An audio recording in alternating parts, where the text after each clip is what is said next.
You are standing at the edge of another conversation right now, and your entire body already knows what is about to happen. Your shoulders have already tightened by half an inch. Your breathing has already become slightly more shallow, and you have already started mentally rehearsing what you might say while simultaneously preparing for the moment it all goes wrong. That is not weakness. That is not social anxiety in the clinical, diagnosable sense that lets you off the hook. That is the accumulated scar tissue of thousands of previous interactions where you walked away feeling misunderstood, overlooked, talked over, or somehow smaller than when you entered the room. You have lost arguments you should have won. You have stayed silent when your voice was needed. You have watched lesser ideas triumph because they were delivered with more confidence. You have replayed conversations in your head at 2 in the morning, finally finding the perfect words 12 hours too late, and you have felt the slow burn of regret that settles into your bones like a low-grade fever that never quite breaks. What if I told you that the problem has never been your intelligence, your worth, or the value of what you have to say? What if I told you that you have been playing a game your entire life without anyone ever actually sitting you down to explain the rules? You were taught how to speak, but nobody taught you how to be heard.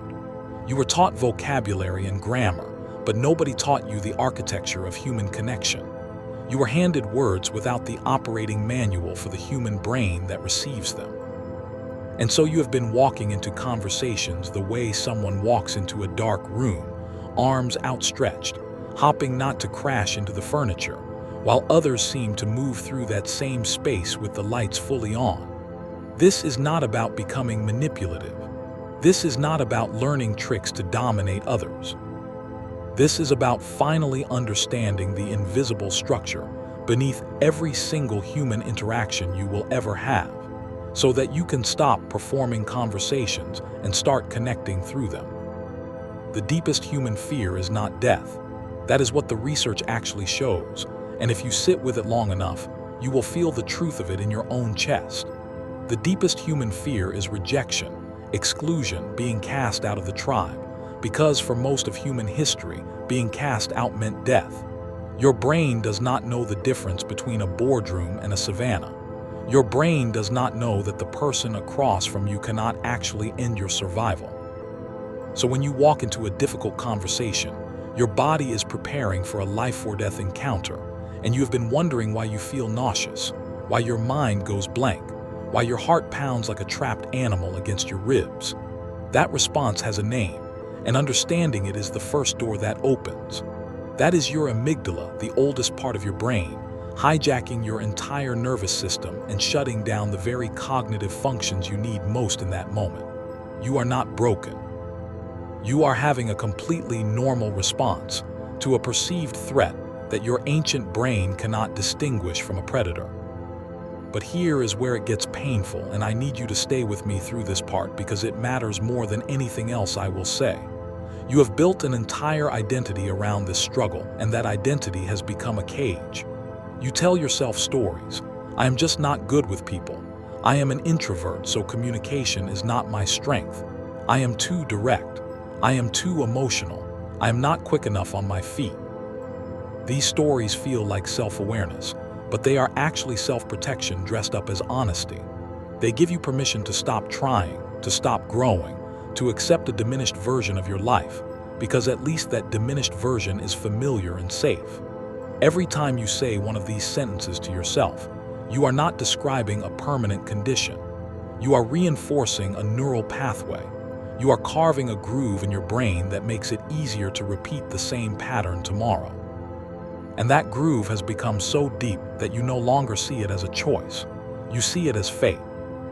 I have watched brilliant people destroy their careers because they never learned how to navigate a conversation where power was unevenly distributed.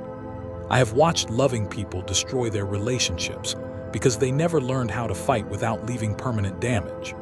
I have watched people with world-changing ideas sit silently in meetings while their less talented colleagues took up all the oxygen in the room. And every single time, the tragedy was not a lack of intelligence or a lack of heart.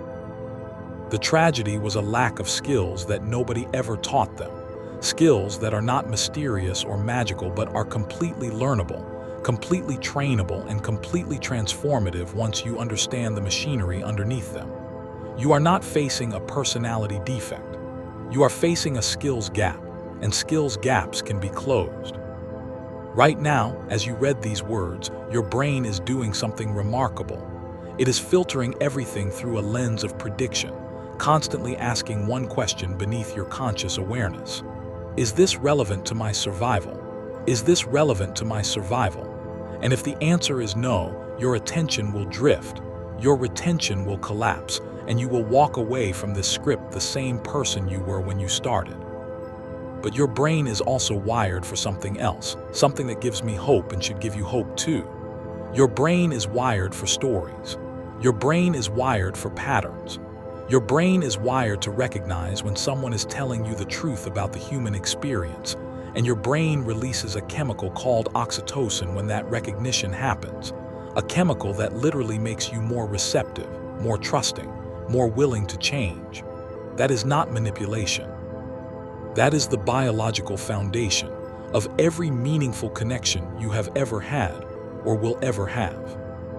So I am asking you to make a decision right now, before you read another word, before you learn the first skill, before we go any deeper into this journey together. I am asking you to decide whether you are willing to be uncomfortable, because everything that follows will require you to step into discomfort deliberately and repeatedly, until that discomfort becomes your signal for growth rather than your signal to retreat. The skills I am about to teach you are not complicated. They do not require a high IQ or a particular personality type or years of therapy to unlock. They require something much harder than any of that. They require you to act differently before you feel differently. They require you to behave in ways that will feel unnatural at first, even fake, even forced, until your brain catches up and the new patterns become as automatic as the old ones were. That lag between behavior and identity is where most people quit. That is the valley of death where dreams go to die. And you need to know right now that you will feel like an imposter. You will feel like you are pretending. You will feel like this is not the real you. And you will be wrong. The real you is the one who decides to grow. The fake you is the one who stays small because staying small feels authentic. There is a moment that comes in every conversation, usually in the first 7 seconds, where the other person decides what kind of interaction this is going to be. They do not decide this consciously. Their brain decides it for them, scanning your face, your posture, your eyes, your energy, and making a split-second categorization that will color everything that follows. If you do not know how to manage those first 7 seconds, you are essentially leaving the most important decision of the conversation to chance. And then you are spending the rest of the conversation trying to recover from a bad start you did not even know you had. This is not about being fake or performing. This is about understanding that presence precedes words, that your body is always communicating before your mouth opens, and that you can learn to align what your body is saying with what you actually want to convey. Most people walk into conversations with their body screaming insecurity, defensiveness, or desperation, and then they wonder why their carefully chosen words fall flat. The words never had a chance. The decision was already made before they spoke. You have been lied to about what makes a great communicator. You have been sold the myth that the best talkers win, that charisma is something you are born with, that some people just have it and you do not. That is a comforting lie because it lets you off the hook. If charisma is innate, then your struggles are not your fault, and you do not have to do the hard work of changing. But the truth is far more demanding and far more hopeful. The truth is that great communicators are not the best talkers. They are the best listeners. They are the people who make you feel like you are the only person in the room when you are speaking to them. They are the people who ask questions that make you think rather than questions that fill silence. They are the people who are not waiting for their turn to speak but are genuinely present with what you are saying. And that presence is so rare, so disarming, so deeply human, that you would follow them anywhere. You can become one of those people.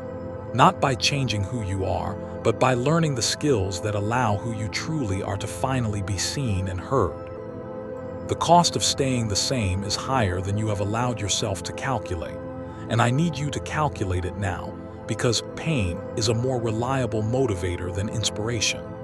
Think about the promotion you did not get because you could not articulate your value in the meeting where it mattered. Think about the relationship that fell apart because every argument became a battlefield instead of a bridge. Think about the friendship that quietly faded because you did not know how to have the hard conversation that might have saved it. Think about the opportunities you did not even see because your network stayed small, your influence stayed limited, and your voice stayed quiet in the spaces where decisions were being made. Now multiply that by 10 years, 20 years, a lifetime. That is not a scare tactic. That is a mirror.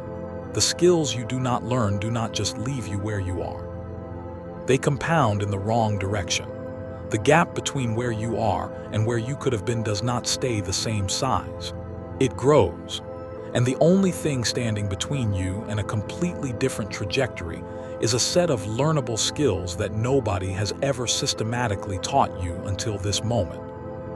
Section 1. The discipline of LISTNG like your life DPNDS on IT. You have been hearing words your entire life, but you have almost never actually listened. And the distinction between those two things is the foundation upon which everything else will be built. Hearing is the physiological process of sound waves entering your ear canal and triggering your auditory nerve. Listening is something entirely different. Listening is the deliberate allocation of your full cognitive and emotional attention to another human being for the purpose of understanding them so deeply that they feel understood. And here is the brutal truth that most people never confront.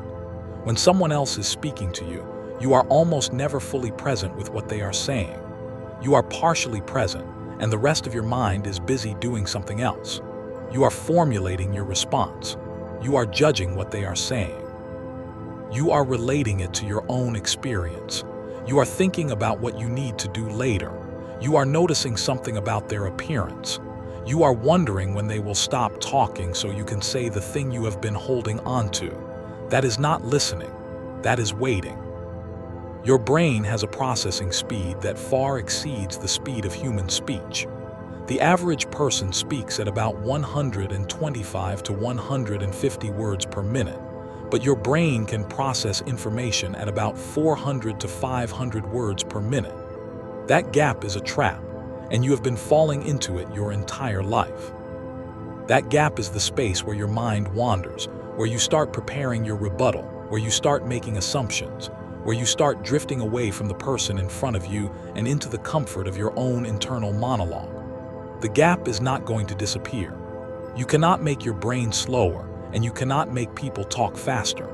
What you can do is learn to fill the gap with curiosity instead of commentary, with questions instead of conclusions, with presence instead of preparation. That is not a personality trait.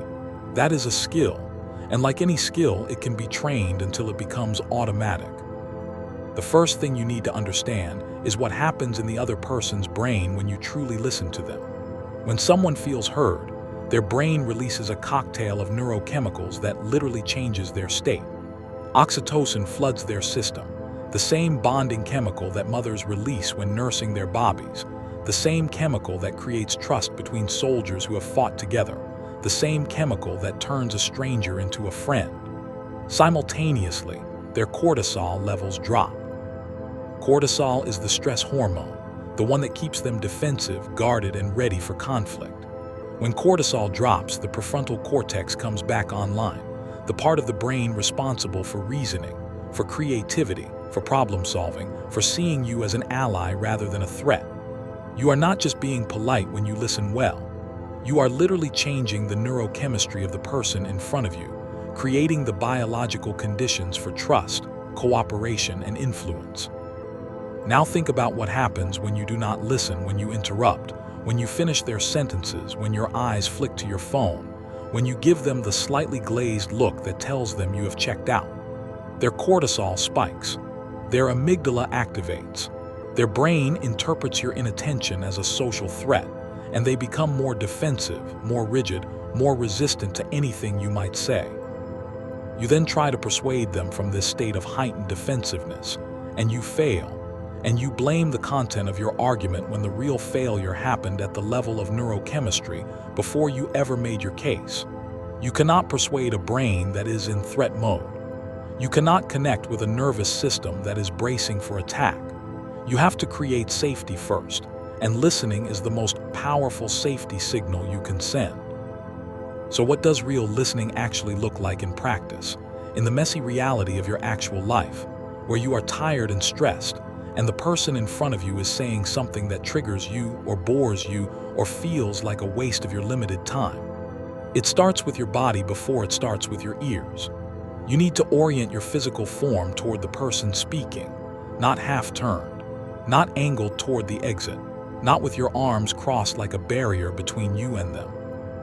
Your shoulders square to theirs, your hands visible and still, not fidgeting with a pen or tapping on your phone. Your feet planted on the ground, grounding you in the moment.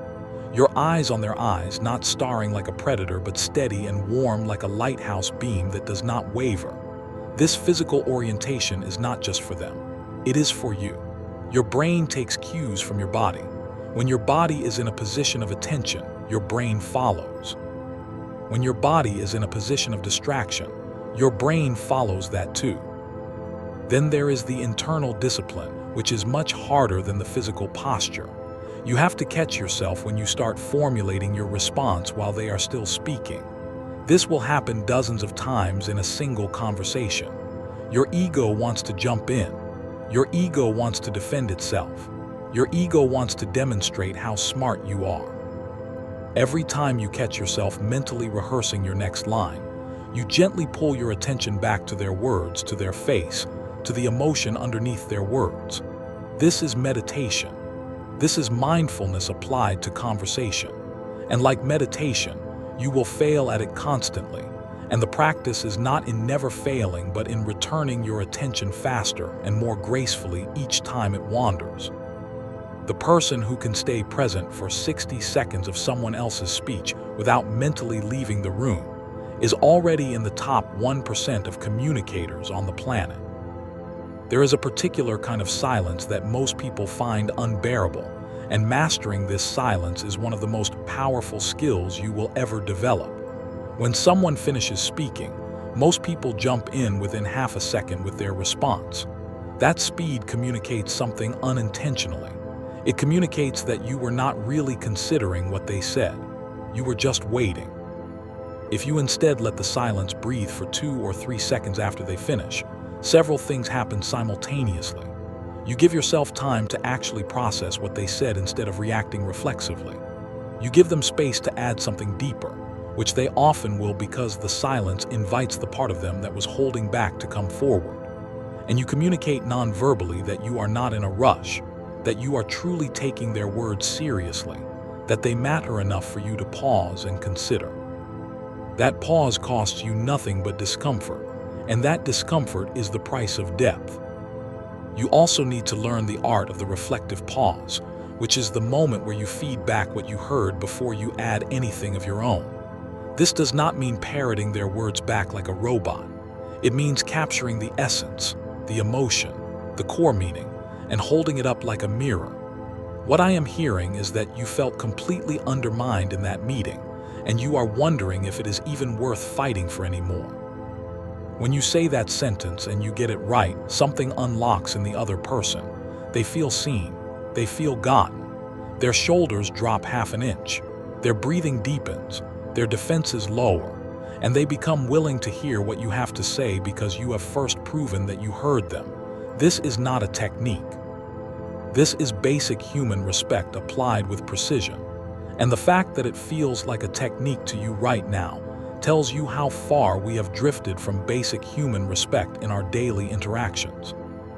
The environment you create for listening matters more than you think. You cannot have a real conversation in a space that your brain associates with distraction and interruption. If you need to have a conversation that matters, you need to control the environment to the extent that you can. Put your phone away, not face down on the table, away. In your bag in another room, somewhere that your hand cannot reach it unconsciously. Close your laptop. Turn off the notifications on your watch. Remove every object that could pull your attention away from the human being in front of you.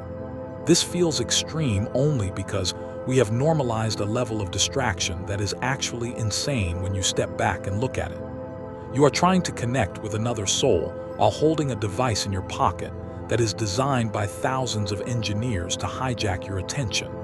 You are bringing a knife to a gunfight and wondering why you keep losing. There is a level of listening that goes beyond words, and you will never reach it if you are only paying attention to the verbal content of what someone is saying. People speak in two languages simultaneously. One is the language of words. The other is the language of everything else. The pitch of their voice, rising with anxiety or dropping with sadness. The pace of their speech, rushing through something they want to get past or slowing down around something that hurts. The micro-expressions that flash across their face in a fraction of a second, revealing the emotion they are trying to hide. The way their hands move or stop moving. The way their breathing changes when you touch on a sensitive topic. Most people hear only the words and miss the entire symphony of information playing underneath them. When you learn to listen with your eyes as well as your ears, you start hearing what people are actually saying rather than what they are willing to say out loud. The skill of question asking is inseparable from the skill of listening, and most people ask terrible questions without ever realizing it. They ask closed questions that can be answered with a yes or a no, and then the conversation dies and they blame the other person for being boring. They ask leading questions that are really just their own opinion dressed up with a question mark at the end. They ask questions that are so broad and vague that the other person has no idea where to start, so they default to surface-level answers that satisfy the form of the question without revealing anything real. A good question is a gift. It gives the other person a specific door to walk through, a door that leads to something they actually care about or are struggling with, but it does not push them through that door. It simply opens it and waits. What was the moment in that experience that changed how you see yourself? That is a question that requires thought. That is a question that cannot be answered with a script. That is a question that makes people feel interesting because it assumes they have depth worth exploring. You will face a particular temptation when someone is sharing something painful or vulnerable with you. The temptation to fix it. The temptation to offer advice. The temptation to tell them about a time when something similar happened to you so they know they are not alone. This temptation comes from a good place, but it almost always shuts down the connection because it shifts the focus from their experience to your solution, from their pain to your competence. Most of the time, people do not want you to fix their problem. They want you to witness their experience. They want to not feel alone in it. They want the relief that comes from saying something hard out loud and having another human being receive it without flinching, without judging, without immediately trying to make it better. The most powerful thing you can sometimes say is nothing. The most powerful thing you can sometimes do is stay present with their pain and let it be what it is without rushing to resolve it. There is a neurological reason why this kind of deep listening is so rare and so powerful. Mirror neurons are a class of brain cells that fire both when you perform an action and when you observe someone else performing that same action. When you listen deeply to someone, your mirror neuron system is actively mapping their emotional state onto your own brain. You are literally feeling a version of what they are feeling. This is the biological basis of empathy, and it is not just a nice thing to have. It is the mechanism by which humans coordinate, cooperate, and build the trust that makes everything else possible. When you refuse to listen deeply, you are not just being rude. You are cutting yourself off from the primary channel through which human connection flows. You are trying to navigate a social world without access to the emotional GPS that tells you where you are in relation to others. Now here is the challenge that will separate those who understand this intellectually from those who embody it. For the next 24 hours, every time you are in a conversation, I want you to notice the moment your attention drifts from the other person to your own internal monologue. Do not judge it. Do not punish yourself for it. Simply notice it, and then consciously bring your attention back to them. Count how many times this happens in a single day. You will be shocked by the number. You will realize that you have been living most of your life inside your own head while the people around you have been waiting to be truly seen. And then I want you to do something even harder. In your next conversation with someone you care about, I want you to go the entire conversation without offering a single piece of advice, without telling a single story about yourself, without trying to steer the conversation toward your own experience. Just listen. Just ask questions. Just reflect back what you hear, and then notice what happens to the depth of that connection. Notice what they tell you that they have never told you before. Notice how you feel at the end of it. That feeling is the beginning of mastery. Say this out loud. I release the need to dominate conversations and choose the power of deep understanding instead. Section 2. The architecture of presence and the body's hidden language. Before you speak a single word, you have already communicated volumes, and the person across from you has already made judgments about your competence, your trustworthiness, and your status that will filter everything you say afterward. This is not fair. This is not something you consented to, but it is real, and ignoring it does not protect you from its effects. The human brain evolved to make rapid assessments of others because in the environment where our brains took shape, a slow assessment could mean death. Was this stranger friend or foe? Was this person dominant or submissive? Was this individual healthy or diseased?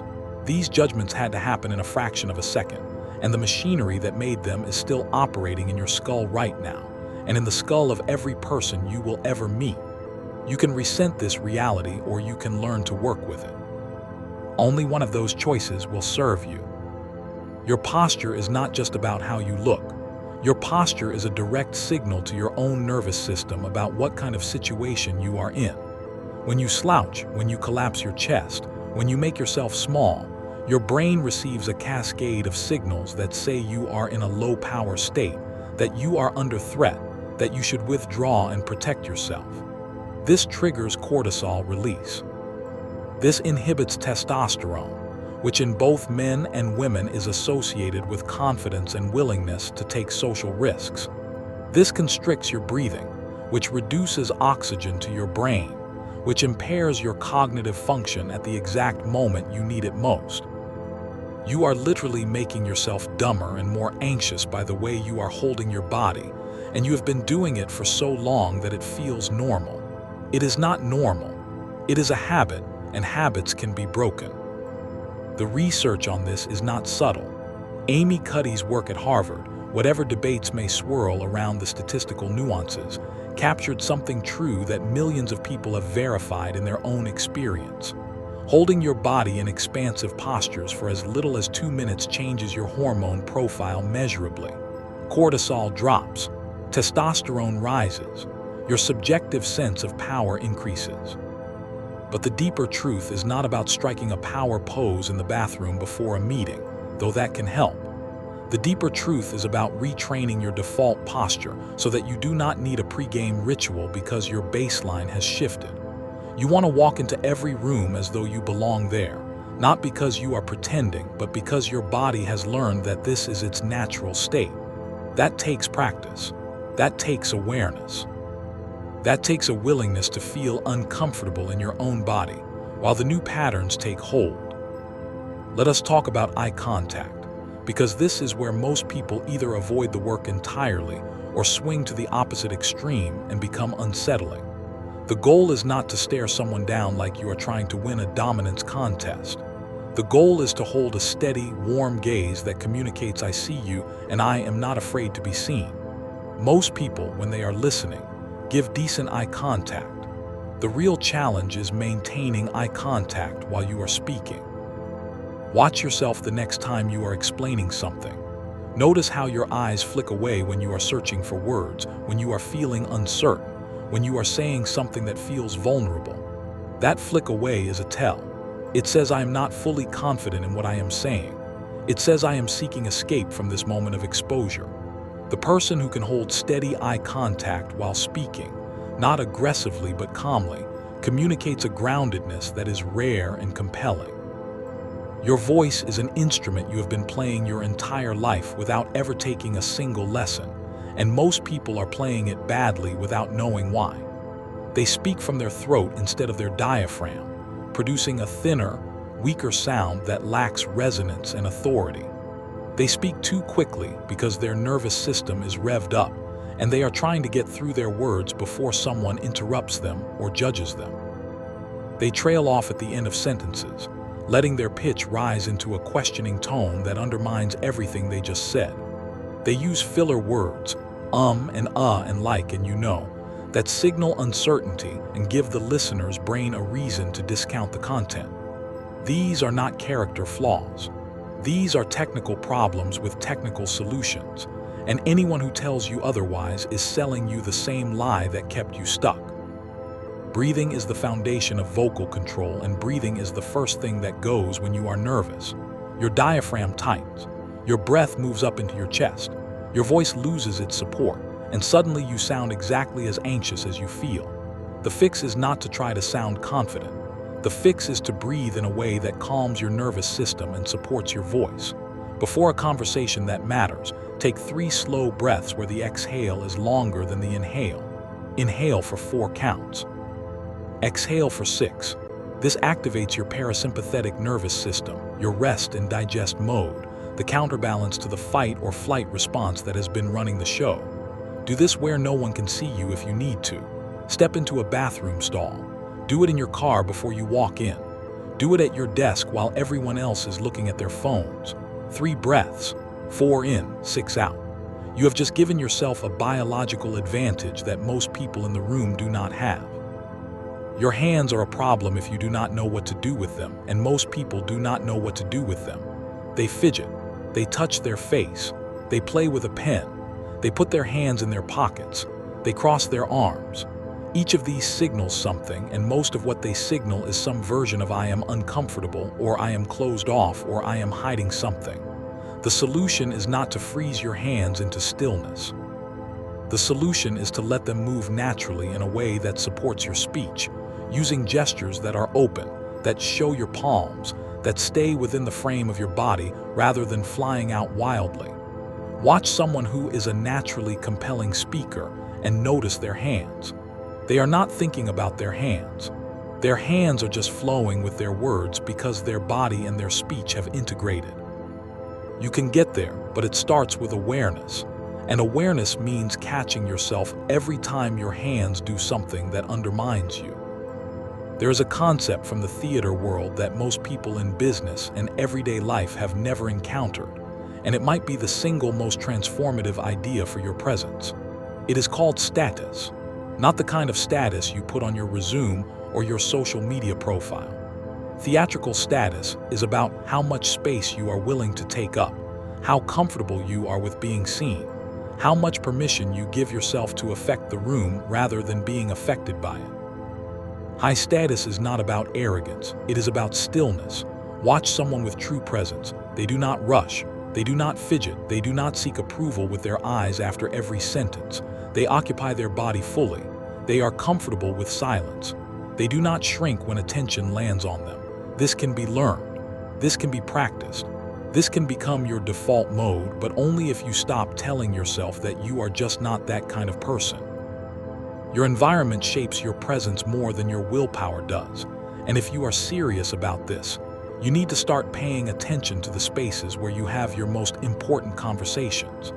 Are you always sitting in a lower chair than the person across from you, literally looking up at them as you try to advocate for yourself? Are you always standing while they sit, packing nervously while they remain grounded? Are you always in their office on their turf, surrounded by their symbols of power while you have none of your own? The physical geometry of a conversation matters. Where possible, level the playing field. Sit at the same height. Claim a seat that does not put you at a disadvantage. If you are making a presentation, arrive early enough to walk the space, to stand where you will be standing, to make the room yours before anyone else enters. This is not superstition. This is your brain learning that the space is safe and familiar, which frees up cognitive resources for the conversation itself. There is a particular kind of nervous energy that ruins more conversations than anything else, and it is the energy of trying too hard. When you are desperate for approval, when you need the conversation to go well, when your self-worth is hanging on the outcome, you leak that neediness through every channel. Your voice strains. Your smile is slightly too quick and slightly too wide. Your laughter comes a beat too early and lasts a beat too long. You agree too readily. You push too hard. The other person's brain picks up on all of this unconsciously and interprets it as a red flag. Why is this person trying so hard? What are they trying to get from me? The antidote is not to stop caring. The antidote is to shift where you place your focus. Instead of focusing on the outcome you want, focus on the process of connecting. Instead of trying to get something from the conversation, try to give something to it. Generosity relaxes you. Need tightens you. You can feel the difference in your body right now just by imagining both states. The most powerful communicators have a quality that is hard to name but instantly recognizable. Some call it gravitas. Some call it groundedness. I call it the willingness to take up your full space in the world without apology. This does not mean being loud or aggressive or domineering. It means not shrinking. It means not preemptively making yourself small so that others feel more comfortable. It means allowing your full intelligence, your full warmth, your full presence to be felt without filtering it through a layer of self-doubt. Watch how you shrink the next time you are around someone you perceive as higher status than you. Notice the slight collapse in your posture, the slight rise in your vocal pitch, the slight speeding up of your speech. That shrinking is a choice you are making below the level of conscious awareness, and bringing it into awareness is the first step toward choosing differently. Now I want you to do something that will feel ridiculous, and that feeling of ridiculousness is exactly why you need to do it. Stand up right now, wherever you are. Plant your feet shoulder-width apart. Roll your shoulders back and down. Lift your chin so that your gaze is level with the horizon. Take up as much space as your body can occupy without straining. Now breathe deeply into your belly for 60 seconds while holding this posture. Notice the thoughts that come up. This is stupid. I feel fake. This is not me. Those thoughts are the voice of your old self trying to protect the comfortable, familiar, shrunken version of you that it knows how to operate. That voice is not your friend. That voice is the warden of the prison you are trying to escape.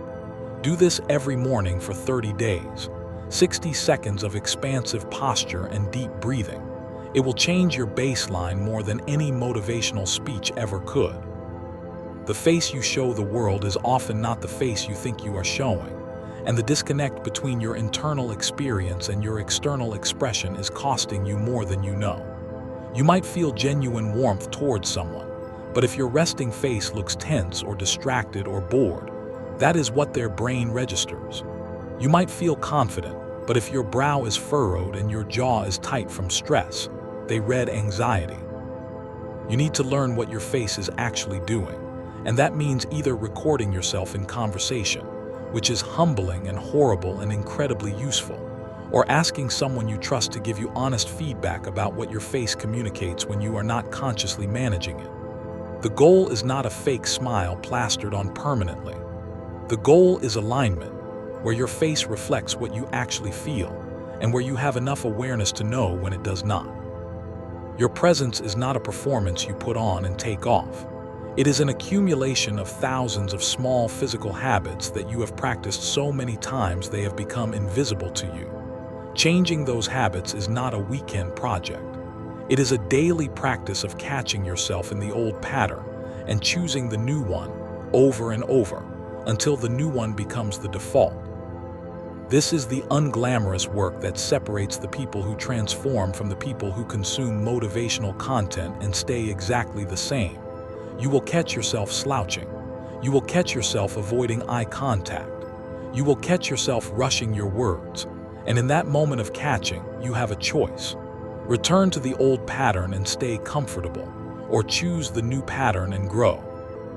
That micro-choice, made thousands of times over months and years, is the difference between a life of quiet desperation and a life of genuine influence.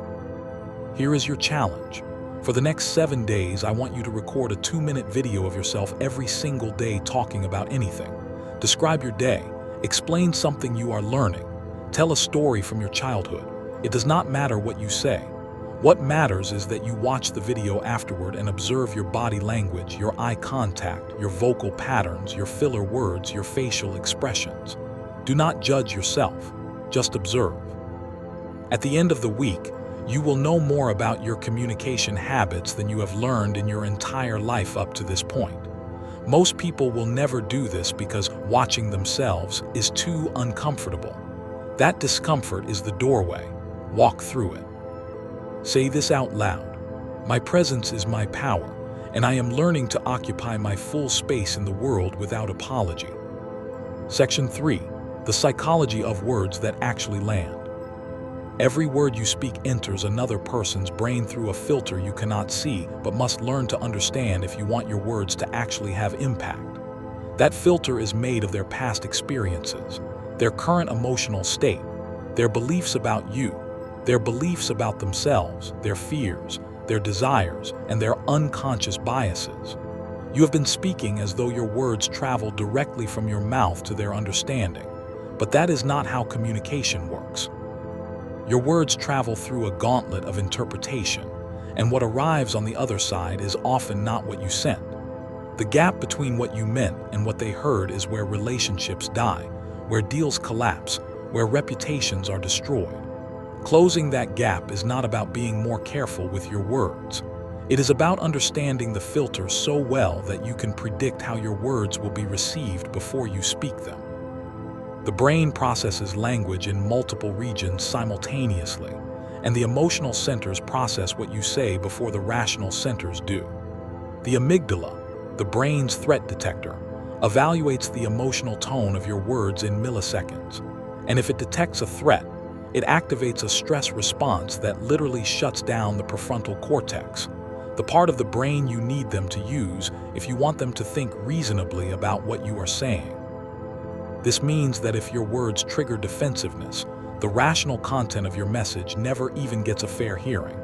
The battle is lost at the emotional gate before the logical argument ever takes the field. You have experienced this from the other side. You have been in conversations where someone said something that made you so angry or so hurt that you could not even process what they said next. That is your amygdala hijacking your brain, and you do the same thing to others, usually without knowing it. The antidote to this is not to avoid ever saying anything challenging. The antidote is to lead with safety before you lead with challenge. Before you deliver a difficult message, before you offer criticism, before you disagree with someone, you need to signal that you are not a threat, that you respect them, that you are on the same side. This does not mean sugarcoating or being dishonest. It means framing. Instead of saying, "You are wrong about this," which triggers the amygdala instantly, you can say, "I see where you are coming from, and I have a different perspective that might be useful." The difference is not semantic. The first phrase signals attack. The second signals collaboration. The words are different by a few syllables, but the neurological response they trigger is dramatically different, and that difference determines whether the rest of the conversation is productive or destructive. There is a principle from negotiation theory that applies to every conversation you will ever have, whether you are negotiating a salary or deciding where to have dinner with your partner. It is called the illusion of transparency, and it is ruining your communication without your knowledge. The illusion of transparency is the belief that what you are feeling, thinking, and intending is more obvious to others than it actually is. You feel annoyed and you assume they can see your annoyance, so you do not bother to express it clearly. You intend something as a joke and you assume they can tell it is a joke, so you are surprised when they take offense. You think your gratitude is obvious, so you do not say it out loud and they feel unappreciated. You are walking around assuming people can see your internal state and they cannot. They can only see your behavior. If you do not make your intentions, your feelings, and your meanings explicit, they will fill in the gaps with their own assumptions, and those assumptions will usually be wrong and usually negative. The words you choose either invite connection or invite defensiveness, and the difference often comes down to one simple distinction. Are you using you language or I language? You language sounds like this. You never listen to me. "You are being unreasonable. You always do this." Every one of those sentences is an accusation, and accusations trigger counterattacks or withdrawal. "My language sounds like this. I feel unheard right now. I am struggling to understand your perspective. I notice this pattern and it is affecting me." The content is the same, but the frame has shifted from attack to self-disclosure. You are not accusing them of being a bad person. You are revealing your own experience, which is something they cannot argue with because it is your experience. This is not weak. This is strategically intelligent because it makes it much harder for the other person to become defensive, and a non-defensive brain is a brain that can actually hear you. The timing of your words matters as much as their content, and most people have no timing. They blurt. They interrupt. They wait for a pause that never comes, and then they force their way in. They bring up sensitive topics when the other person is exhausted or hungry or distracted, and then they are surprised when the conversation goes badly. The brain has limited cognitive resources for self-control, for patience, for perspective taking, and those resources are depleted by stress, by fatigue, by hunger, by the dozens of micro-decisions that fill a day. If you try to have an important conversation at the wrong time, you are trying to access resources that are not available. The right time is when both people are rested, fed, and not in the middle of something else. The right time is when you have asked for permission rather than ambushing them. Can we talk about something that has been on my mind? That question is a gift. It lets the other person's brain prepare for a meaningful conversation rather than being startled into one. The stories you tell with your words are not just information transfer. They are neural coupling. When you tell a story well, the listener's brain synchronizes with yours. The same regions light up in both brains. If you are describing a physical experience, their sensory cortex activates. If you are describing an emotional experience, their emotional centers activate. This is why stories are more persuasive than data, more memorable than facts, more moving than arguments. You have experienced this. You have sat through presentations where someone read bullet points off a slide and you retain nothing. And you have sat through stories that you still remember years later. The difference is neural coupling. The bullet points only activated language processing. The story activated the whole brain. If you want your words to land, embed them in stories. Not fictional stories. Real stories from your life, from your experience, from the lives of people you have known. Stories are the native language of the human brain, and you have been trying to communicate in a foreign tongue. The metaphors you choose shape how people think about what you are saying, and most people use metaphors without any awareness of their power. When a politician describes immigration as a flood, that metaphor activates associations of danger, of being overwhelmed, of property damage. When another describes it as a tapestry, that activates associations of beauty, of diversity, of richness. The facts are the same. The metaphor changes everything. What metaphors are you using when you talk about your relationships, your work, your life? Are you describing your job as a prison, a treadmill, a battlefield? Those metaphors are not just words. They are shaping how your brain and the brains of everyone listening understand reality. Choose them deliberately or they will choose themselves, and the ones that choose themselves are often not the ones you would pick. The level of abstraction at which you speak determines whether your words land with impact or float away into vagueness. Abstract language is language about concepts, about categories, about generalities. Concrete language is language about specific people doing specific things in specific places at specific times. Abstract communication is what makes your heart sink. We need to synergize our core competencies to achieve optimal outcomes. That sentence means nothing. It activates no sensory experience. It creates no image in the mind. Concrete communication is what makes you lean in. Last Tuesday, Maria stayed until 11 at night to fix the server, and when she walked out, the janitor was the only one who saw her cry. That sentence creates a movie in the brain. If you want people to remember what you say, to feel what you say, to act on what you say, move down the ladder of abstraction until your words have dirt on them. Your self-talk is the most influential conversation you will ever have, and the words you use inside your own head are either building you up or tearing you down with every repetition.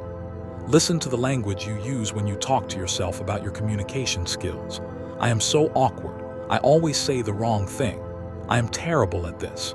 Every time you say one of those sentences, you are not describing reality. You are creating it. The brain believes what you tell it repeatedly. If you tell yourself you are awkward, your brain will produce awkwardness to match the identity you have given it. What if you change the words? What if you said, I am learning to be a better communicator. I am someone who is getting more comfortable in conversations every day. I used to struggle, and I am improving. Those sentences are not lies. They are reframes that open up possibility instead of closing it down. The words you use about yourself are instructions to your nervous system. Choose them like your life depends on them, because in a very real way it does.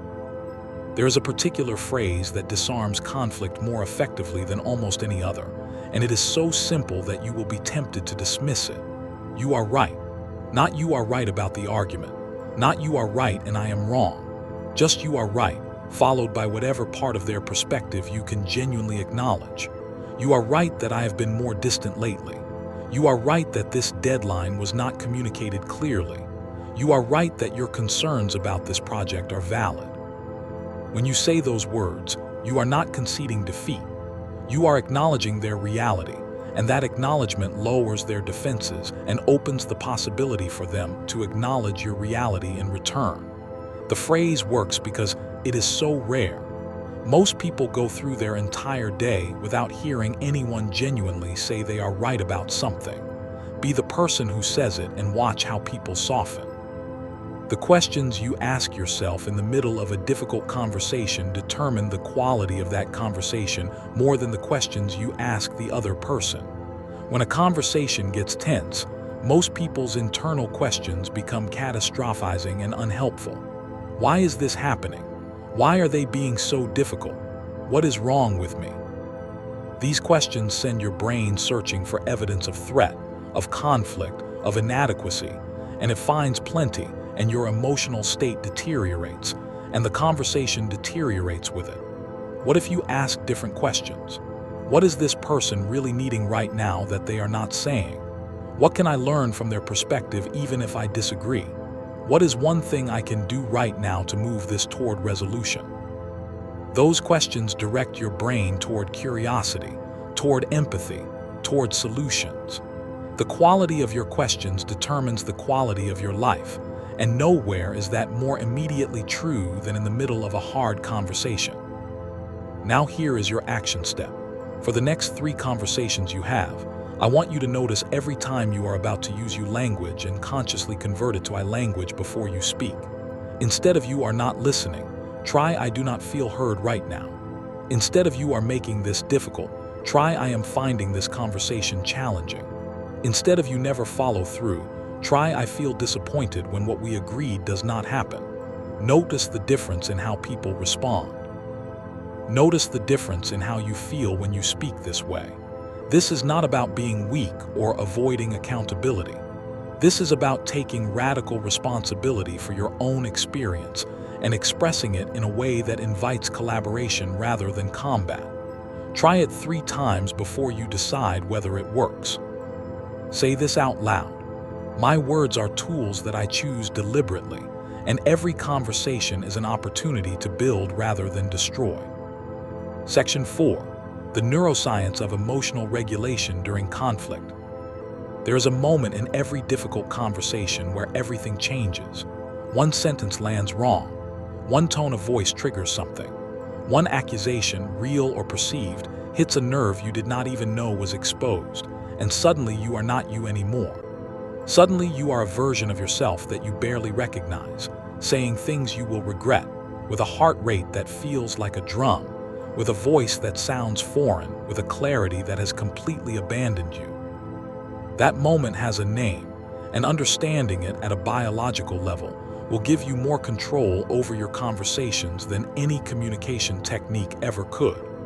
That moment is called an amygdala hijack, and it is the single greatest threat to effective communication in your life. The amygdala is a pair of almond-shaped structures deep in your temporal lobes, and they are the sentinels of your brain, constantly scanning for threats. When they detect one, they fire before your conscious brain even registers what is happening. The signal travels from the amygdala to the hypothalamus, which triggers the sympathetic nervous system, which floods your body with adrenaline and cortisol. Your heart rate spikes. Your breathing becomes shallow. Your muscles tense. Blood diverts from your digestive system and your prefrontal cortex to your limbs, preparing you to fight or flee. Your prefrontal cortex, the part of your brain that does rational thinking, impulse control, perspective taking, and careful speech, literally goes offline. You lose about 20 IQ points in the space of a few heartbeats. This is not a metaphor.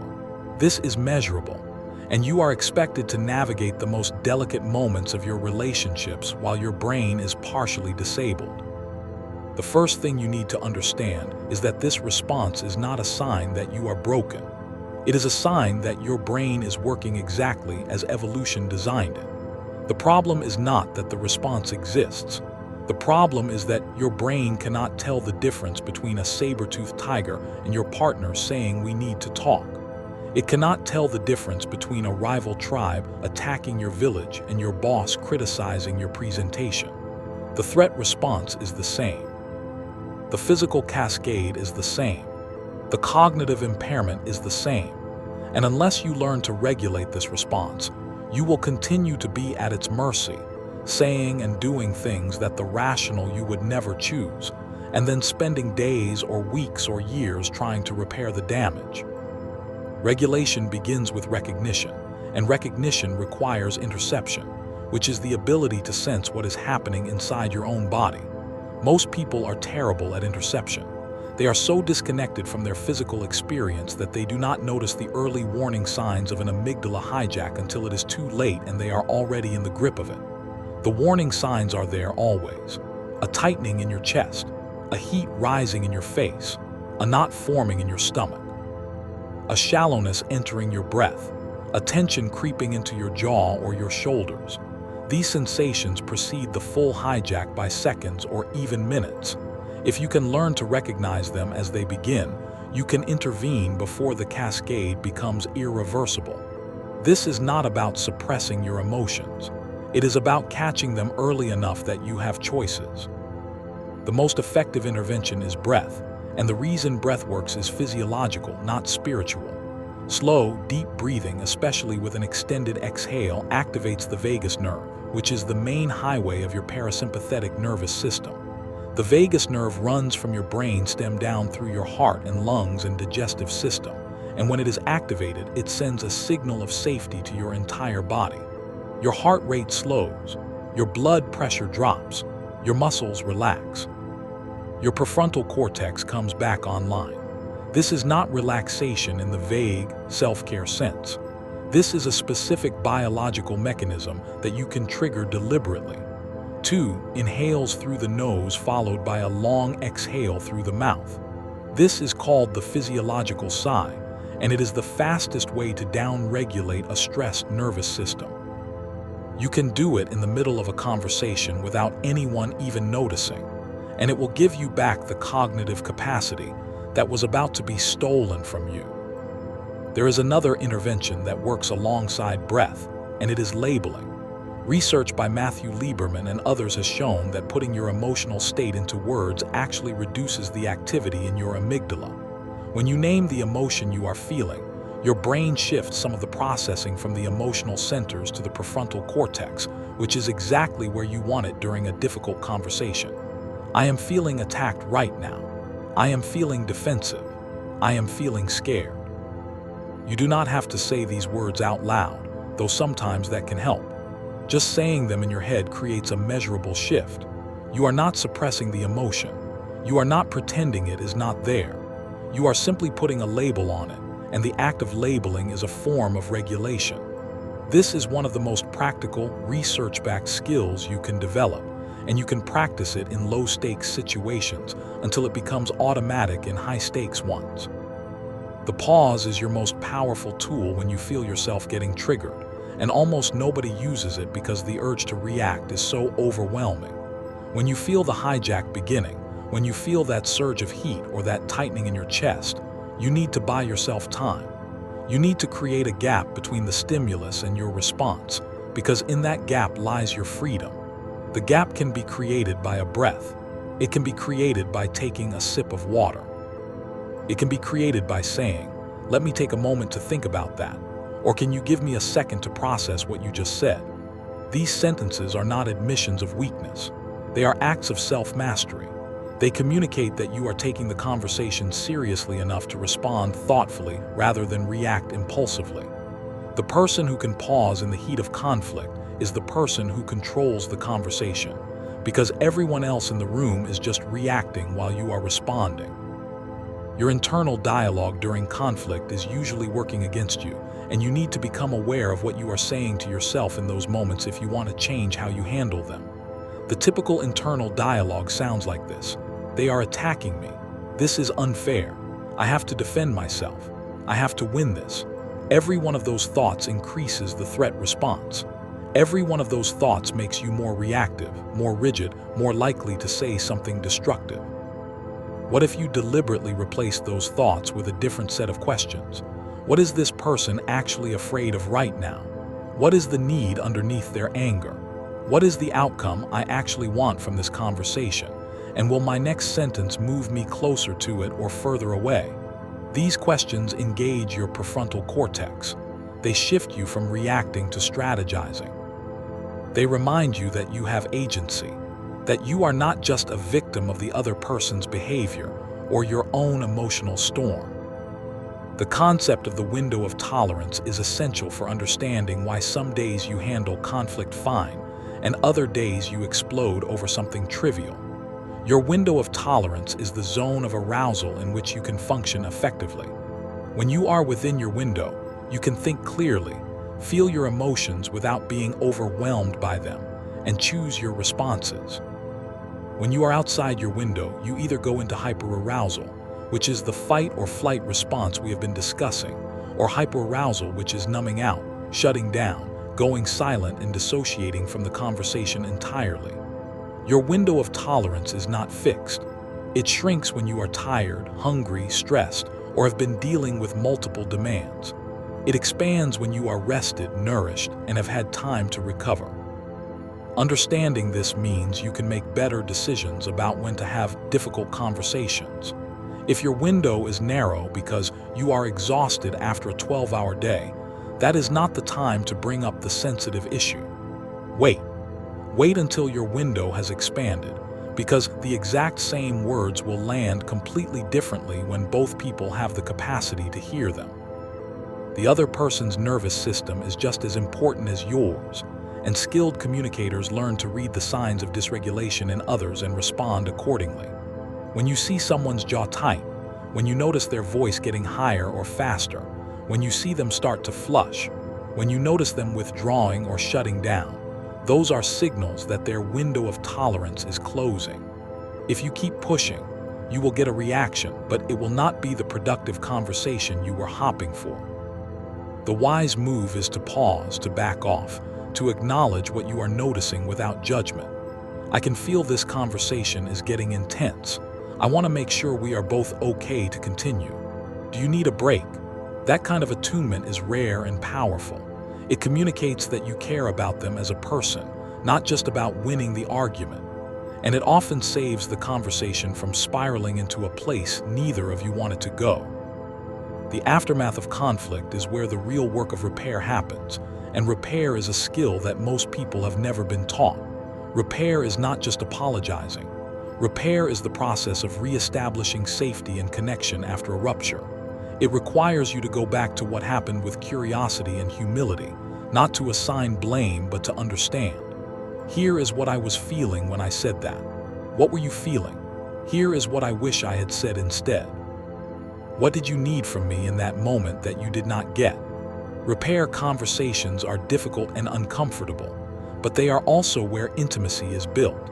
The couples and colleagues and friends who can repair well are the ones whose relationships grow stronger over time rather than accumulating scar tissue until they collapse. Avoiding repair because it is uncomfortable is like avoiding cleaning a wound because it stings.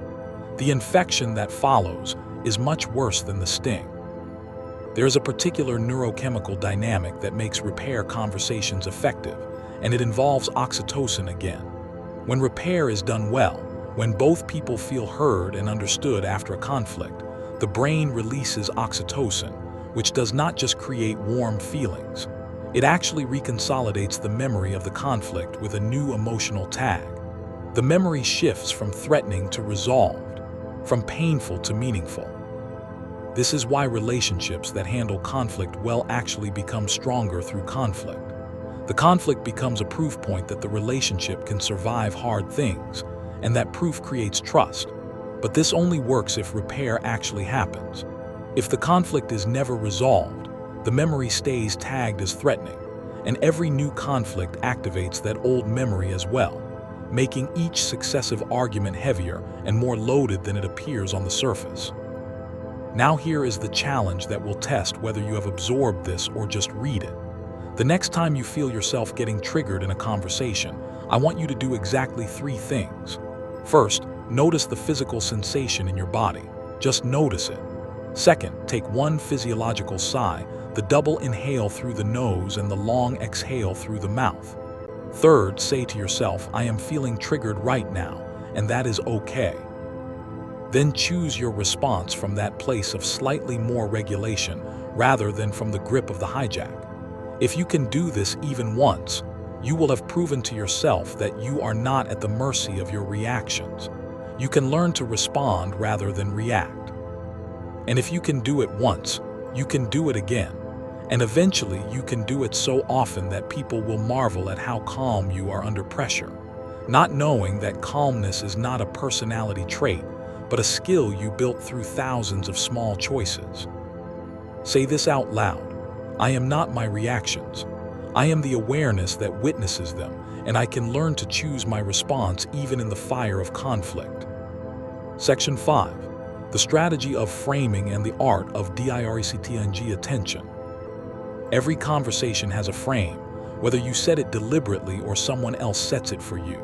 The frame is the context, the meaning, the interpretation that wraps around the words and tells the brain how to process them.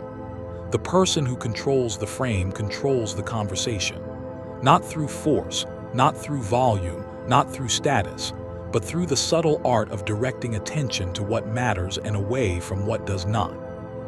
Most people walk into conversations without any awareness of framing at all, and they spend the entire conversation inside a frame that was set by the other person, wondering why they feel off balance, wondering why they are on the defensive, wondering why their perfectly reasonable points are not landing. You cannot win a game if you do not know what game you are playing, and you cannot change the game if you do not understand frames. The most common frame that people use against you without either of you realizing it is the frame of judgment. In the judgment frame, one person takes the role of evaluator and the other takes the role of defendant. The evaluator asks questions that demand justification. Why did you do that? What were you thinking? How could you have let this happen? The defendant then tries to explain, to justify, to defend, and every explanation sounds weak because the frame itself assumes guilt. You have been in this dynamic countless times.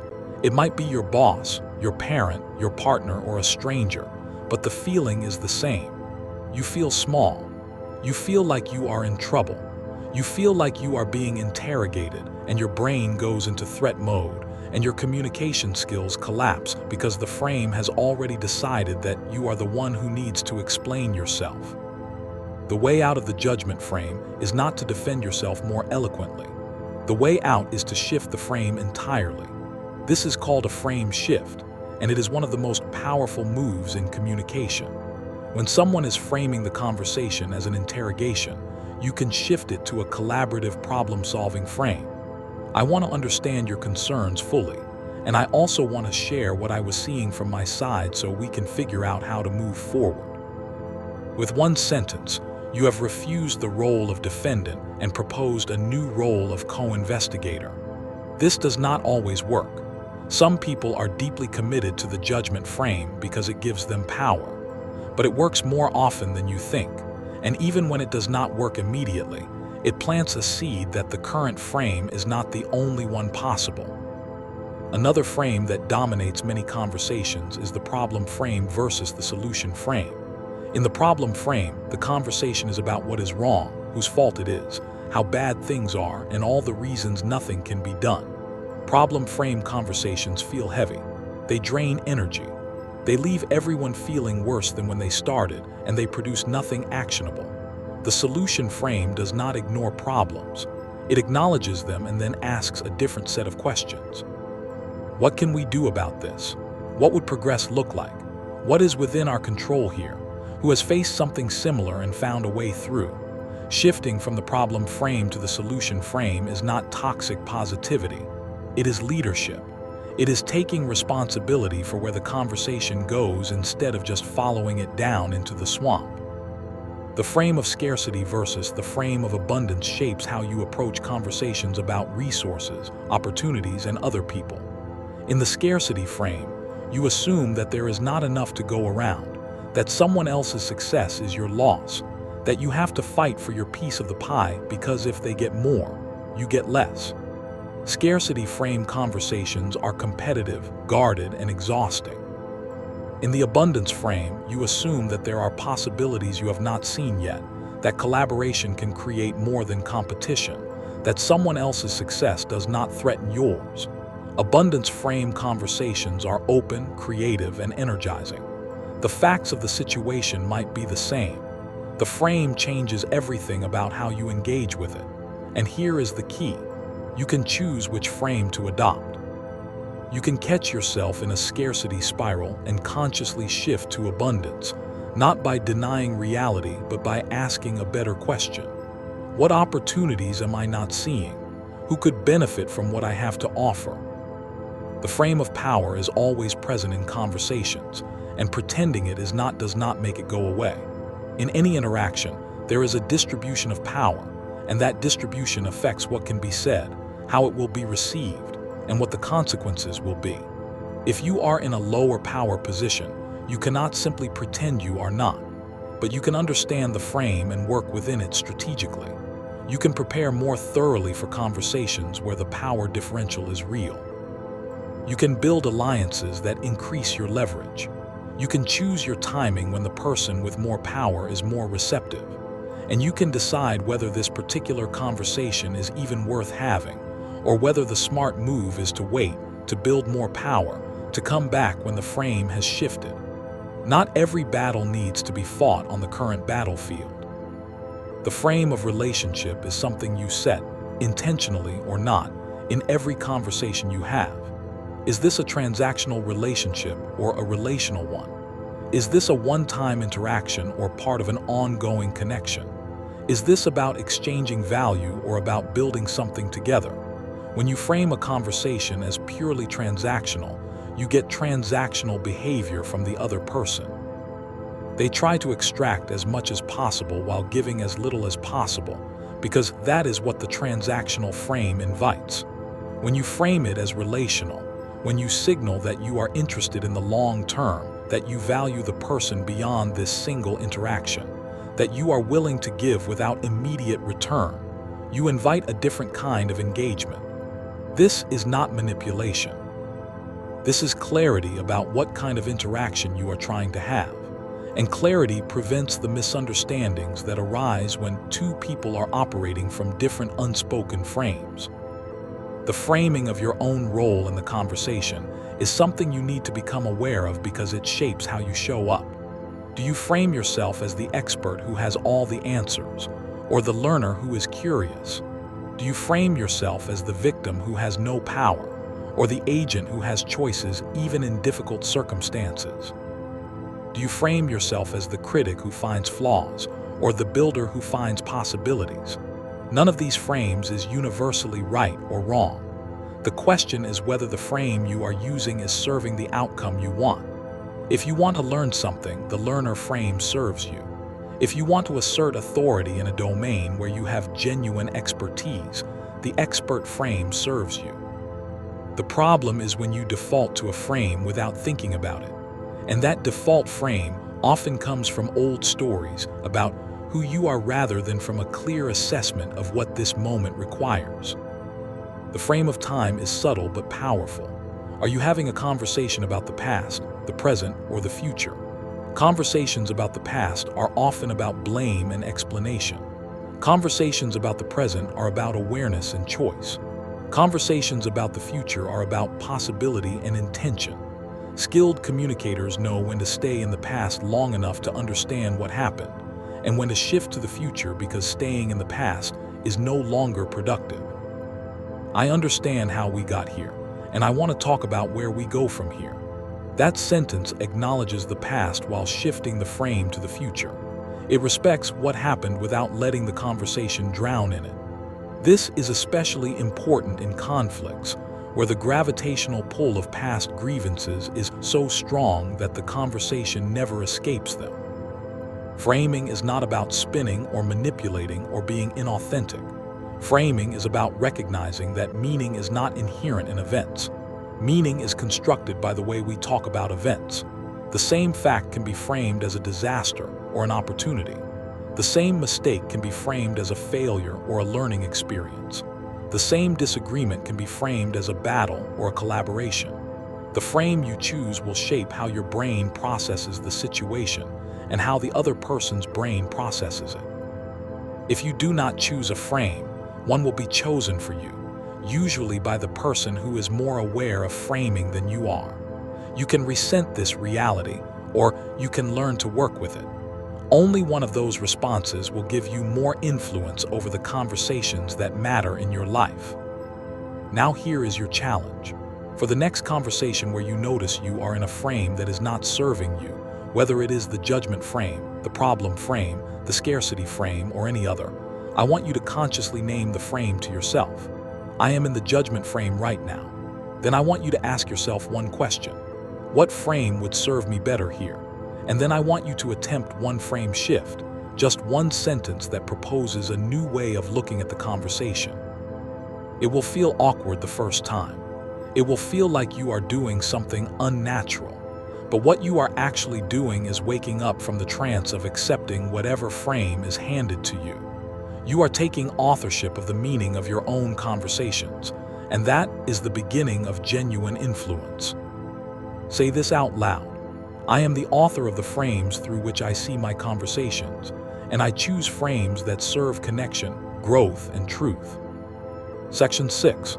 The practice of daily communication habits that rewire your brain. You do not rise to the level of your goals. You fall to the level of your systems, and if your system for becoming a better communicator is just trying harder in important conversations, you will fail. Important conversations are high stakes, high pressure environments. Your brain under pressure does not access new skills. It falls back on its most deeply practiced patterns. If those patterns are the old ones, the ones that make you interrupt, avoid eye contact, rush your words, get defensive, and miss what the other person is really saying, then those are the patterns that will show up when it matters most. The only way to change what you do under pressure is to change what you practice when there is no pressure. This is not a profound insight. This is how the brain works. Myelin is the insulation that wraps around neural pathways when they are repeated. The more myelin, the faster and more automatic the pathway. Your communication habits are myelinated. If you want different communication habits, you need to myelinate new pathways through daily, deliberate practice. The first daily habit is the morning communication audit, and it takes exactly 3 minutes. Before you start your day, before you check your phone, before you interact with anyone, you sit with yourself and you ask 3 questions. What conversations do I have today that matter? What is the outcome I want from each of them? And what version of myself do I want to bring to those conversations? This is not overthinking. This is setting an intention. The brain is a prediction machine, and when you set an intention, you prime it to notice opportunities to act in alignment with that intention. If you do not set an intention, your brain will default to whatever pattern is most automatic, which is usually not the one you would choose. 3 minutes, 3 questions. This small investment at the start of your day will change how you show up in every conversation that follows. The second daily habit is the 5-minute vocal warm-up. You might think vocal warm-ups are for actors and singers, but you use your voice every single day, and you ask it to perform under stress without any preparation. Your voice is a physical instrument that needs warming up just like any other part of your body. Spend 5 minutes in the morning, maybe in your car on the way to work or in the shower where no one can hear you, doing simple vocal exercises. Hum from low to high and back down. Do tongue twisters to wake up your articulation. Read a paragraph out loud with exaggerated clarity and expression. Pay attention to your breath support, making sure you are breathing from your diaphragm and not your chest. This is not silly. This is basic maintenance of the instrument you use for some of the most important moments of your life. Athletes warm up. Musicians warm up. Communicators should warm up. The third daily habit is the evening review, and this one is harder because it requires you to look at your failures honestly. At the end of each day, take 5 minutes to review your conversations. Where did you show up the way you wanted to? Where did you fall short? Did you interrupt when you wish you had listened? Did you avoid a conversation you needed to have?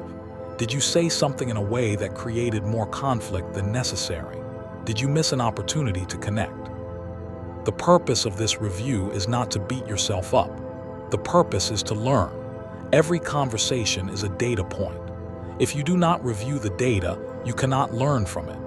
If you do this review every day for a month, you will have 30 days of data about your communication patterns, and that data will show you exactly where to focus your practice.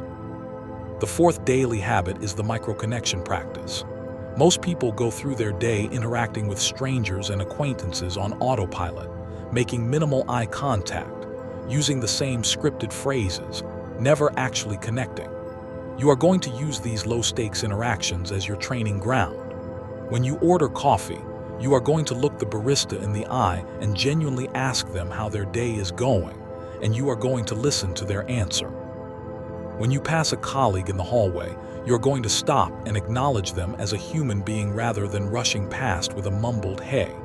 When someone asks you how you are going to give a real answer instead of the reflexive "fine." These are micro-connections, and each one is a rep, a practice repetition of the skills you are trying to build. You can get 20 reps a day without adding a single meeting to your calendar. Do that for a year, and you have thousands of practice repetitions that have rewired your brain for genuine connection. The fifth daily habit is the gratitude conversation. Once a day, you are going to have a conversation with someone where the only goal is to express appreciation. It might be a colleague whose work you genuinely value. It might be a family member you take for granted. It might be a friend who has been there for you in ways you have never properly acknowledged. This is not flattery. This is not strategic relationship management. This is practicing the skill of saying positive things out loud, which is something many people are deeply uncomfortable with. You are going to be specific.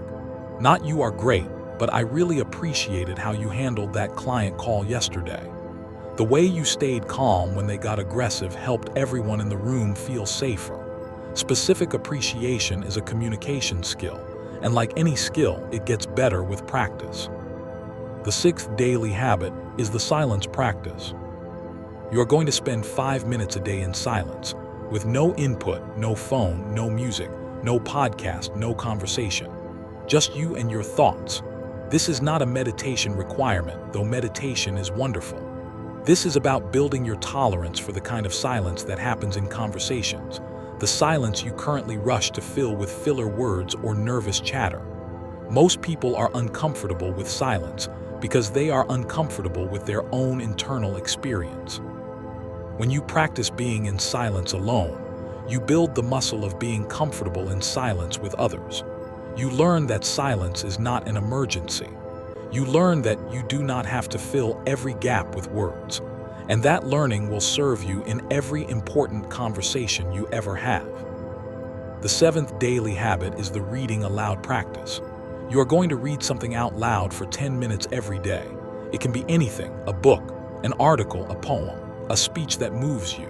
The content matters less than the practice. Reading aloud builds your vocal muscles. It improves your breath control. It expands your comfort with the sound of your own voice. It builds your ability to modulate tone and pace and emphasis. And it does something else that is subtle but powerful. It trains your brain to associate your own voice with calm, controlled, expressive delivery, rather than with the tight, rushed, anxious delivery that happens under pressure. If you do this for 10 minutes a day for 90 days, your voice will be transformed, and you will not even recognize the person you were 3 months before. The 8th daily habit is the difficult conversation rehearsal. This is not about scripting every word you will say, which makes you sound robotic and unprepared for the inevitable deviation from the script. This is about mentally rehearsing the emotional arc of a difficult conversation before you have it. You sit quietly, and you imagine the conversation going well. You imagine yourself staying calm. You imagine the other person being receptive. You imagine the moment when it gets tense and you breathe through it and choose a constructive response. This is not wishful thinking.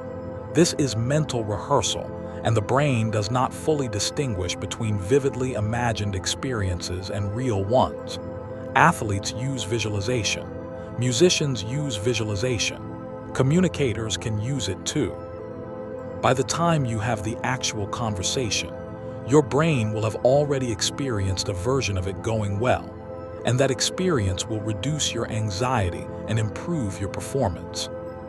The 9th daily habit is the boundary conversation with yourself. Every day, you are going to check in with yourself about whether you are holding your boundaries or letting them erode. Did you say yes when you wanted to say no? Did you stay silent when you needed to speak up? Did you accept treatment that was not okay because you did not want to cause conflict? Boundaries are not just about what you say to others. They are about what you say to yourself. If you are violating your own boundaries internally, you will not be able to hold them externally.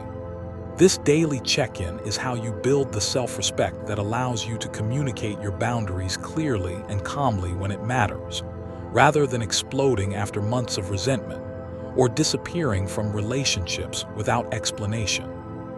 The 10th daily habit is the learning conversation.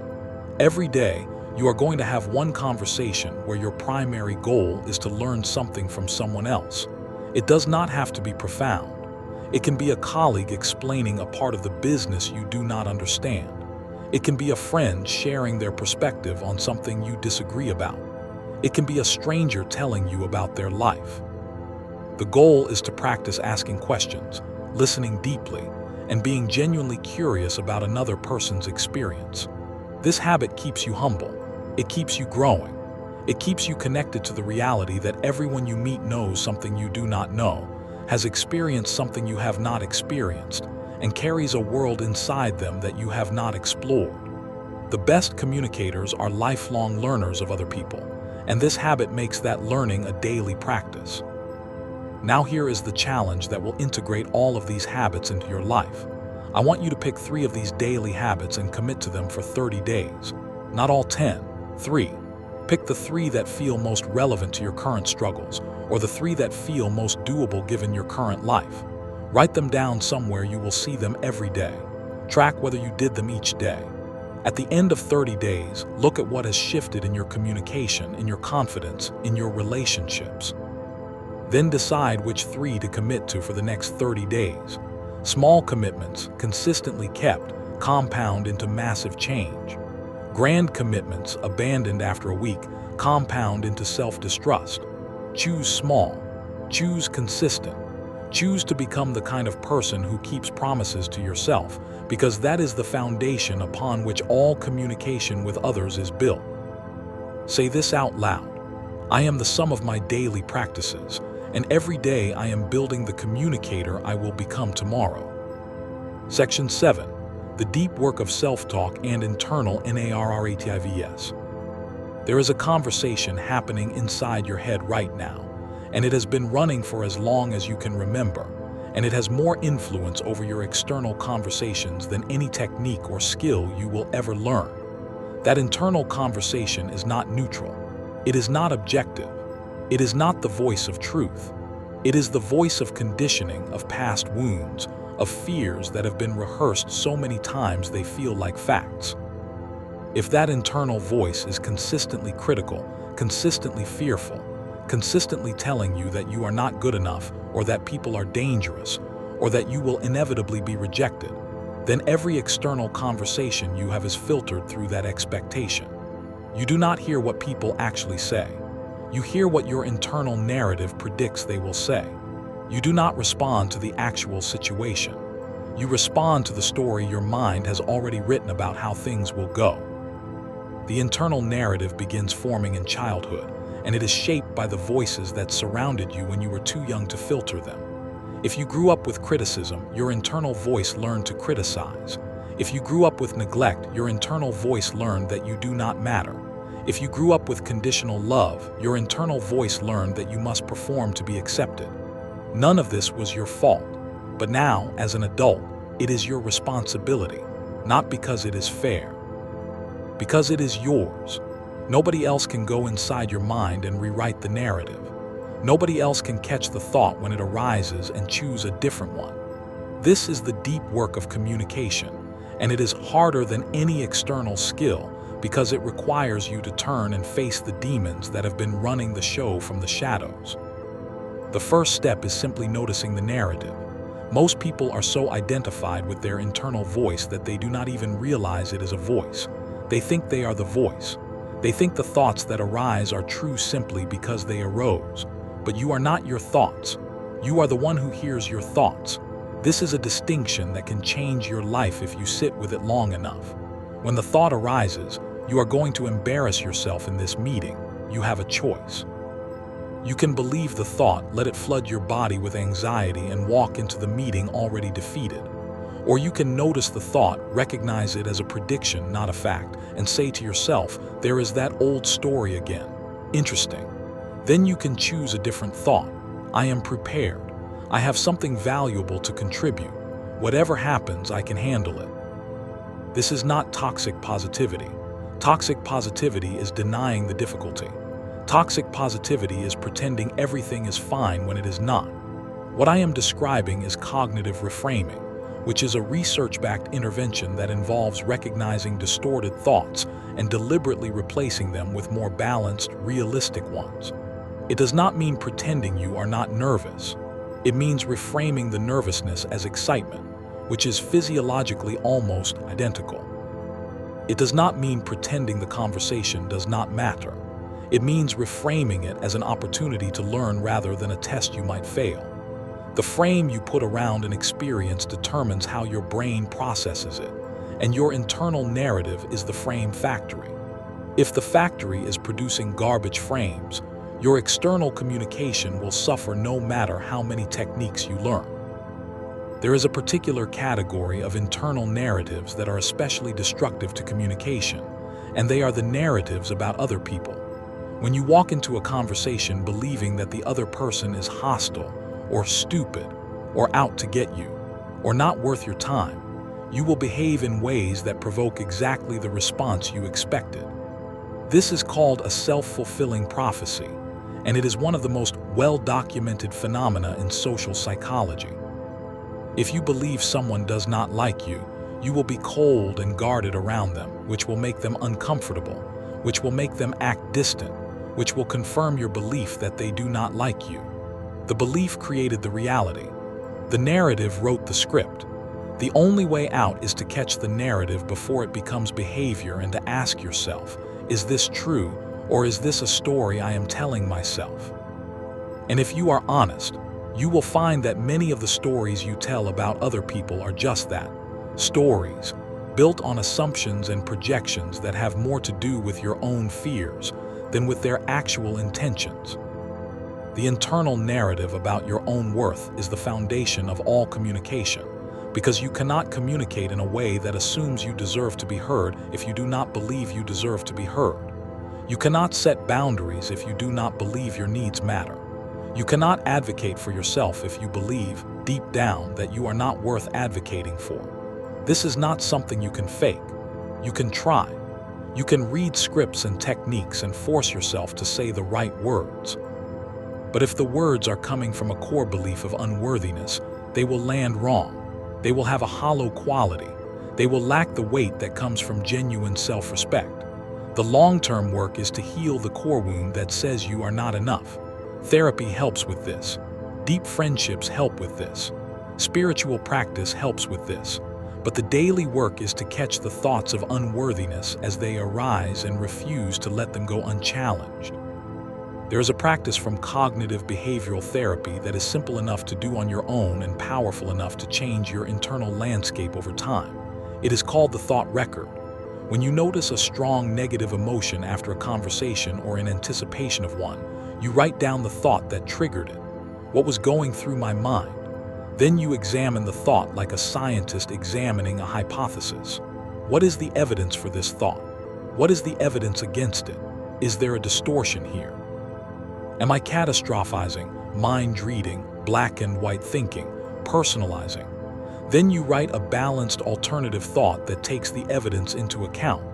This is not a one-time fix. This is a daily practice that, over months and years, retrains your brain to think in ways that serve you rather than sabotage you. The stories you tell yourself about your past conversations are particularly potent. After a conversation goes badly, what story do you tell? Is it "I am such an idiot, I always say the wrong thing, everyone probably thinks I'm incompetent"? Or is it "that did not go the way I wanted, and I can learn from it, and next time I will handle it differently"? The first story reinforces shame and helplessness. The second story reinforces agency and growth. Both are interpretations. Neither is objective truth, but one of them leads to better future conversations and one leads to more of the same. You get to choose which story you tell, and that choice, made hundreds of times over years, will determine the trajectory of your communication skills and your relationships. The internal narrative about conflict is worth examining because it shapes whether you avoid difficult conversations or lean into them. If your narrative about conflict is that it is dangerous, that it inevitably destroys relationships, that you cannot handle the emotional intensity, then you will avoid it. And avoidance does not make conflict disappear. It makes it fester. It turns small issues into large ones. It builds resentment that eventually explodes. If you can shift your narrative about conflict, if you can come to see it as a normal, healthy part of relationships that can lead to deeper understanding and greater intimacy when handled well, then you will stop avoiding and start engaging. And your relationships will transform as a result. The narrative you hold about your own voice is particularly relevant. Many people have an internal narrative that says their voice does not matter, that what they have to say is not interesting or valuable or original. This narrative often has roots in childhood experiences of being ignored, dismissed, or talked over.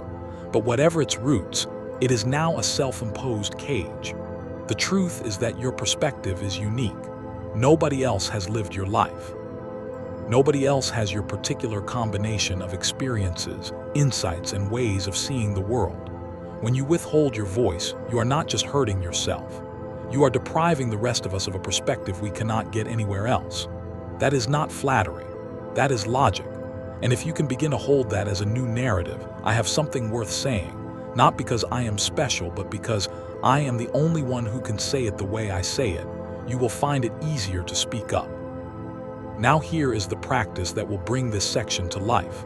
For the next week, I want you to carry a small notebook or use a note on your phone, and every time you notice a negative internal narrative about a conversation, write it down. Just the thought, "I am going to mess this up. They think I am boring. I should not have said that." At the end of the week, look at the list. You will see patterns. You will see the same thoughts appearing again and again. Those are the grooves in your brain that have been carved by years of repetition. Now, next to each thought, write an alternative thought that is more balanced, more compassionate, more true. This is not about replacing negative lies with positive lies. It is about replacing distortions with accuracy. Do this for a month.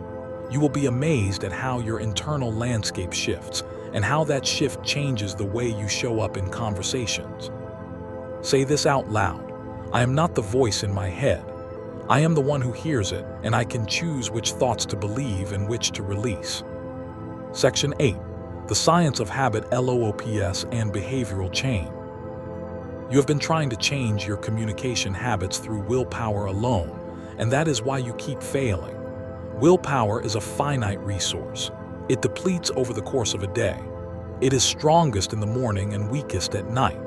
It is undermined by stress, by fatigue, by decision fatigue, by the 1,000 small demands that wear you down. If your plan for becoming a better communicator is just to try harder, you are setting yourself up for failure because you are relying on a resource that is inherently unreliable. The people who successfully change their behavior do not rely on willpower. They rely on systems. They understand the architecture of habits, and they redesign their environment and their routines so that the desired behavior becomes automatic, requiring little to no willpower at all. This is not a character judgment. This is neuroscience, and once you understand it, you can work with your brain instead of fighting against it. Every habit, including every communication habit, follows a three-step loop. First, there is the cue, the trigger that initiates the behavior. Then there is the routine, the behavior itself. Then there is the reward, the payoff that tells your brain this loop is worth repeating. Over time, the brain builds neural pathways that make the loop more and more automatic. The cue triggers a craving for the reward, and the routine runs almost without conscious intervention. Your bad communication habits, interrupting, avoiding eye contact, getting defensive, using filler words, are all habit loops that have been reinforced thousands of times. The cue might be a feeling of anxiety, or a particular person, or a particular type of situation. The routine is the behavior. The reward is often a short-term reduction in discomfort, which is why these habits persist even though they cause long-term damage. You interrupt because in the moment it relieves the anxiety of not knowing what to say. You avoid eye contact because it reduces the intensity of the interaction. The short-term relief reinforces the loop, and the long-term cost accumulates silently. You cannot simply delete a habit loop. The neural pathway exists, and it will not be unbuilt by wishing.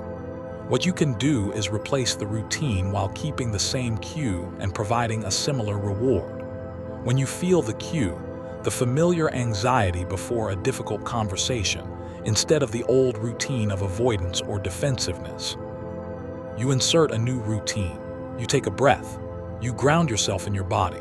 You ask a question instead of making a statement. At first, this new routine will feel wrong. It will not provide the same immediate relief.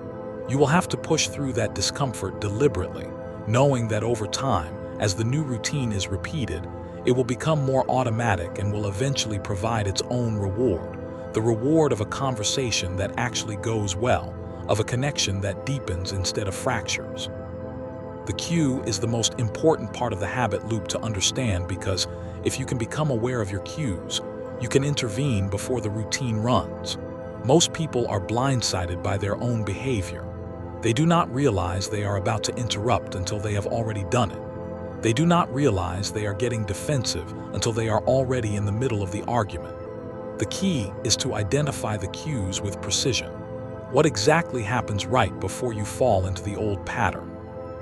Is it a physical sensation like tightness in your chest? Is it a particular phrase someone says? Is it a particular type of situation, like being asked a question you were not?